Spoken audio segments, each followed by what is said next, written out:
So the delegate system that Donald Trump called rigged, that's what it looks like. Here are just a few of the comments that Donald Trump made about this week. Here he is. They have this arcane system that nobody understands. Oh, it's a rigged system. You know, they have things called superdelegates, and we have a different system, which is equally rigged. And what it does is allows the bosses to pick whoever they want. Our Republican system is absolutely rigged. It's a phony deal. That system is set up so that the crooked politicians can make sure they get somebody in that's not, you know, part of what we're doing. This is a movement, folks. I'm self-funding my campaign. They hate it. So now Ted Cruz's campaign asking Wyoming delegates, he wants them to sign a loyalty pledge beyond the first ballot for Wyoming, too, because it's state by state. You getting the gist of this here? This is every single state has different rules. So now Ted Cruz wants his folks to sign this. I hereby pledge that by signing below, I promise to support Senator Ted Cruz as the Republican nominee for President of the United States at the Republican National Convention and for all purposes regarding the same until I am released by Ed Buchanan of the Wyoming for Cruz presidential campaign. So joining us now, RNC Communications Director Sean Spicer. Do you think everybody got that, Sean? That was pretty complicated. How are you doing? I think you did a really good job, Martha. I'm doing well. You did a great job. See how easy it is? I mean, what we're learning here is that it's state by state, right? We always knew this, but, you know, we've covered lots of elections, right, and you stand there on the floor and you watch each state stand up and say, you know, Florida cast this many delegates for the, you know, this senator or that governor or whoever it is. But this thing, it does raise a lot of questions about how this process happens, and Trump blames you guys. Well, a couple things that I would say. One is, you know, whether you're talking about politics or business, when you go from state to state, there are different processes in each state. It doesn't matter whether you're talking politics or business, and that's what we as a Republican Party believe in. We're a states' rights party. We believe that states have a right to decide what's in the best interest of their voters, and then they submit that process to us. They all did that by October 1 of last year. We made those state filings available to every candidate, campaign, member of the media. Everyone knew what each state was going to do. So it's not rigged. It may be complicated. I'll give folks that, but it's not rigged. You just have to understand that each state's different, understand the process that happens. And it's existed for, you know, a century. So campaigns have to spend some time understanding it. There's no question about it. It's not easy. I'll give them that. But it's not rigged for anyone. In fact, if you look at who's standing, the top two candidates, Mr. Trump and Senator Cruz, I would hardly call either one of those guys, you know, the quote-unquote establishment or insiders. They're both individuals that pride themselves on being from outside the system. Yep. So if anything, the system's benefited the folks on the outside.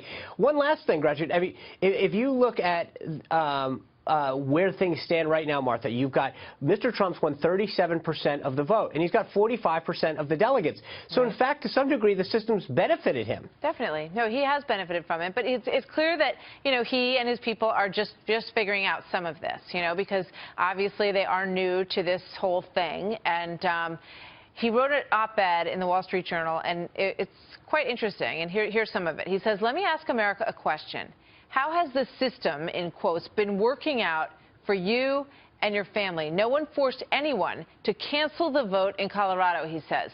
"Political insiders made a choice to cancel it, and it was the wrong choice." So he's obviously taking issue with what happened in Colorado when they decided to do this the way they did it. But the biggest problem in my mind, Sean, is that, you know, it's after the fact.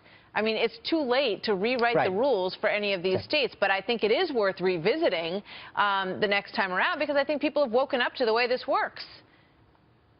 Sure. And every 4 years, each state does look at their rules and their process and resubmits a new plan. And in Colorado is no different than any other state. Kentucky last cycle had a primary. This time they had a caucus. So those states and processes are evaluated. But look, when you may have a problem with Colorado or another state, but in the case of winner-take-all states, Mr. Trump, you know, in the clip that you played, won Florida. He won, you know, it was a winner-take-all state. So he got the most votes, and he got all 99 delegates. Some would argue that that's not fair, because some of the delegates some of the other individuals that did well in that state get no delegates. That doesn't, you know, really seem representative of the voters' intent. And so I get it. Different states have different systems, but you can't after the fact say, well, I don't like this state, but I like this state.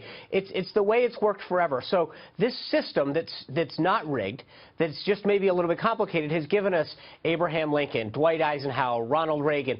I'd say that the system works pretty well. Of course it needs to be reevaluated from time to time, but we released a memo that came out today where we lay out in a little bit more detail, and I think we have a job to do at the RNC to make sure people understand a little bit more. And you can go online and get a copy of this. It's on our Twitter feed. Yep. It's on our website.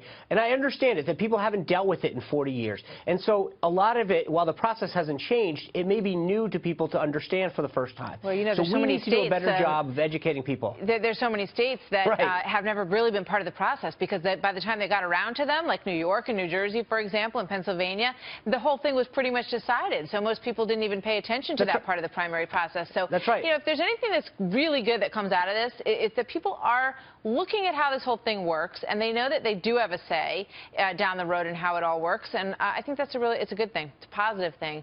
Sean, thank you. Martha, and the point that you're making is absolutely right. More people are going to vote this time than ever before, and that's actually a really good thing for the process.